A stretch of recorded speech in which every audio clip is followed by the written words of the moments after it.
Cinta tidak pilihan. Cinta adalah keterpaksaan. Oleh sebab itu maka kadang kita tengok orang ganteng bininya buruk. Kenapa? Terpaksa.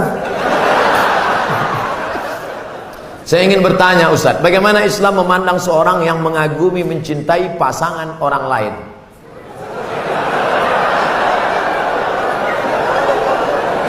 Bagaimana pula jika orang itu memiliki perasaan yang sama dengan kita?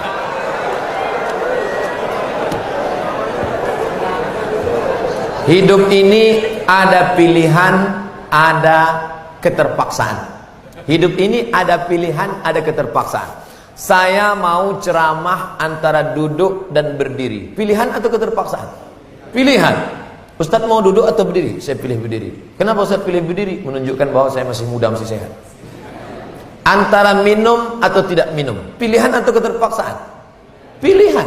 Minum atau tidak terserah saya. Mau saya minum, mau tidak. Itu pilihan saya. Nah, masalah cinta. Cinta itu pilihan atau keterpaksaan? Cinta tidak pilihan. Cinta adalah keterpaksaan. Oleh sebab itu maka kadang kita tengok orang ganteng bininya buruk.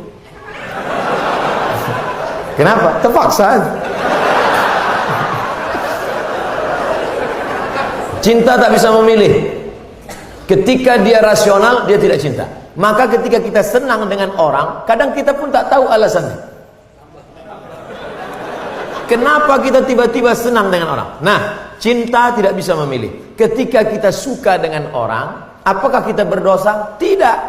Karena rasa itu ada tumbuh di dalam. Suka tidak berdosa. Ketika dia berubah menjadi action, baru berdosa.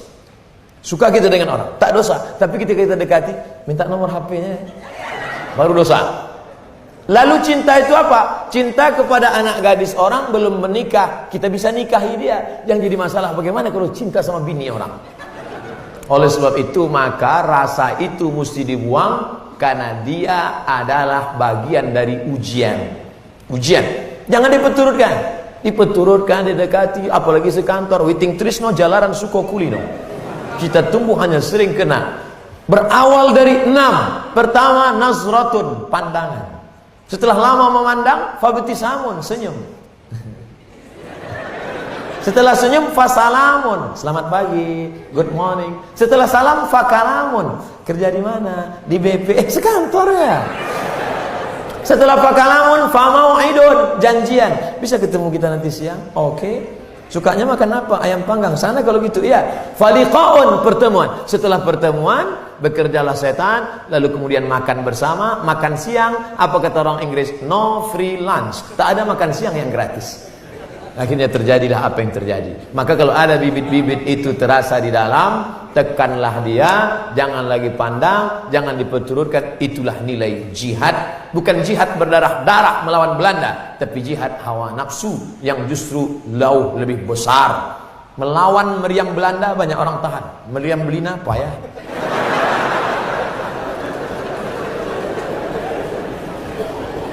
Bagaimana sikap kita kalau ada rekan kerja atasan langsung yang tak sholat, padahal sudah coba diingatkan beberapa kali?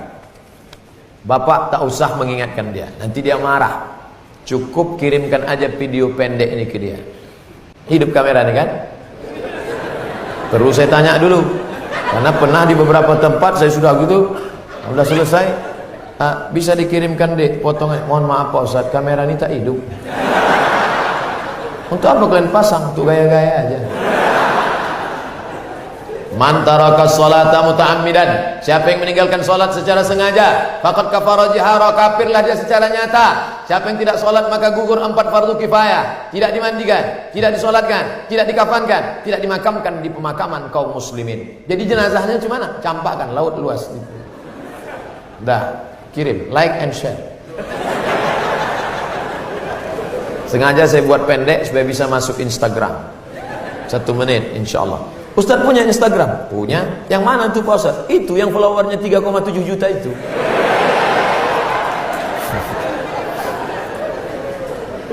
Tentang pentingnya beribadah yang berdasarkan sunnah, dasar sumber ilmu. Bolehkah kita menjadikan buku sebagai sanad ilmu? Mesti belum bertemu dengan orang penyusun bukunya? Boleh. Namanya wijadah. Wijadah diambil dari kata wajada yajidu wijadah, dapat ilmu dari buku.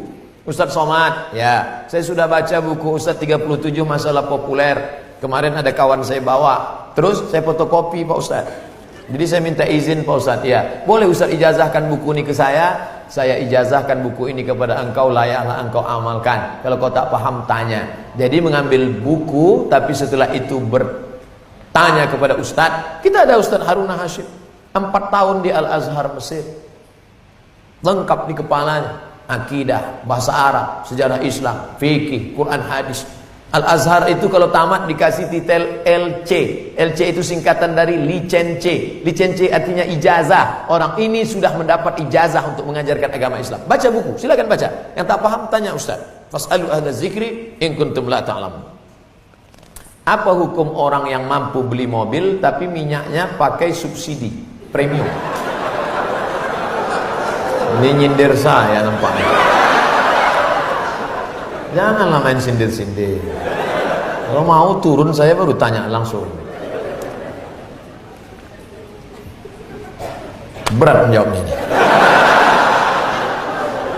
Kita bandingkan dengan negara lain, bagaimana harga minyak, bagaimana hebatnya negeri kita, gemah ripah, loh jenawi, tongkat dan batu jadi tanaman, untayan zamrud, katulistiwa di bawah minyak, di atas minyak. Bagaimana nasib saudara kita di Anambas yang begitu kaya dan hebat, tapi 24 jam saya di sana, HP saya tak berbunyi sama sekali. Nah, ini kan luar biasa. Oleh sebab itu pengaturan minyak, subsidi segala macam, mudah-mudahan ke depan pemerintah lebih baik insyaallah. Ini hak kita sebagai warga negara. Mestinya kita ini, kalau dilihatlah minyak kita dengan gas kita, dengan batu bara kita, dengan negeri terkaya di dunia, tak ada apa-apanya Brunei Darussalam. Apa hukum gaji bagi pegawai yang masuk kantor hanya absen saja, kemudian hilang, lalu sore datang lagi dan absen pulang? Sudah terjawab, sudah. Apa hukumnya orang mendapatkan jabatan dengan cara menzolimi? Ittaqu fitnat la tazlimu anfusakum. Jangan kau zolimi dirimu. Ada orang menzolimi dirinya? Tak ada. Kenapa disebut menzolimi dirinya? Dirimu satu diri dengan saudaramu, maka dirimu satu diri dengan saudaramu. Ketika kau zalimi dia, kau sedang menzalimi dirimu sendiri. Karena kita satu jiwa. La yu'minu ahadukum, kau tak beriman hatta yuhibba li akhi, sampai kau sayang kepada saudaramu sama macam sayang pada diri sendiri. Kalau kau cubit terasa sakit, begitu juga pipi saudaramu. Kalau dipukul terasa perih, begitu juga tangannya. Maka kadang kita menengok anak orang dibonceng. Kamu anak si Fulan kan? Iya, turun. Ini bapaknya kawan saya, ini udah macam anak saya. Anak orang macam anak kita, tak apa-apa. Asal jangan bini orang macam bini kita.